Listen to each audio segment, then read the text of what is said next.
വളരെ പ്രധാനപ്പെട്ട ഒരു പെൻഷൻ അറിയിപ്പിലേക്ക് സ്വാഗതം. സംസ്ഥാനത്ത് 2025 മാർച്ച് മാസത്തിലെ സാമൂഹ്യ സുരക്ഷാ ക്ഷേമനിധി പെൻഷൻ വിതരണ നടപടിക്രമങ്ങൾ സംസ്ഥാന സർക്കാരിന്റെ ഭാഗത്തു നിന്നും ആരംഭിച്ച സാഹചര്യത്തിൽ വിധവാ പെൻഷനുകൾ, അവിവാഹിത പെൻഷനുകൾ, കർഷക തൊഴിലാളി ക്ഷേമനിധി പെൻഷനുകൾ, ഭിന്നശേഷി പെൻഷനുകൾ കൈപ്പറ്റുന്ന ഗുണഭോക്താക്കൾക്ക് പുറമെ നിർമ്മാണ തൊഴിലാളി മേഖലകളിൽ നിന്ന് പെൻഷൻ തുക സ്വീകരിക്കുന്ന ഗുണഭോക്താക്കൾക്കും സന്തോഷ വാർത്ത. ക്ഷേമ പെൻഷൻ തുകയിൽ 4 മാസത്തിൽ കുടിശ്ശികയായിരിക്കുന്ന ആനുകൂല്യവും ഇതോടൊപ്പം തന്നെ നിർമ്മാണ മേഖലകളിലെ പെൻഷൻ ഗുണഭോക്താക്കൾക്ക് ലഭിക്കാനുള്ള കുടിശ്ശിക, വിവാഹ ധനസഹായങ്ങൾ ഉൾപ്പെടെയുള്ള സാമ്പത്തിക സഹായങ്ങൾ എന്നിവയുടെ വിതരണവും സംസ്ഥാന സർക്കാരിന്റെ ഭാഗത്തു നിന്നും ആരംഭിക്കുന്നു എന്നുള്ള സന്തോഷ വാർത്തയാണ് ഈ മണിക്കൂറുകളിൽ പുറത്തു വന്നിരിക്കുന്നത്.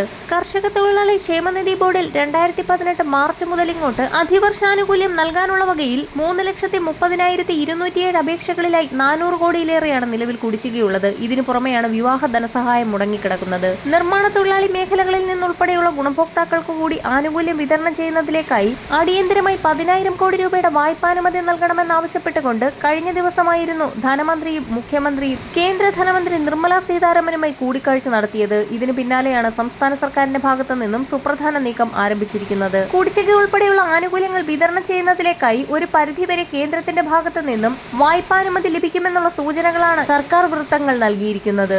NSAP പെൻഷൻ ഗുണഭോക്താക്കളായിട്ടുള്ള 7 ലക്ഷത്തോളം വരുന്ന ആളുകൾക്കുള്ള കേന്ദ്രവിഹിതത്തിന്റെ ഫെബ്രുവരി മാസത്തിലെ വിതരണം ബാങ്ക് അക്കൗണ്ടുകളിലേക്ക് ആരംഭിച്ചിട്ടുണ്ട്. ഗുണഭോക്താക്കൾക്ക് മാർച്ച് മാസത്തിലെ പെൻഷൻ വിതരണ നടപടിക്രമങ്ങൾ സംസ്ഥാന സർക്കാരിന്റെ ഭാഗത്തു നിന്നും ആരംഭിച്ച സാഹചര്യത്തിലാണ് കുടിശ്ശിക പെൻഷൻ വിതരണം സംബന്ധിച്ചുള്ള അറിയിപ്പുകളും പുറത്തു വന്നിട്ടുള്ളത്.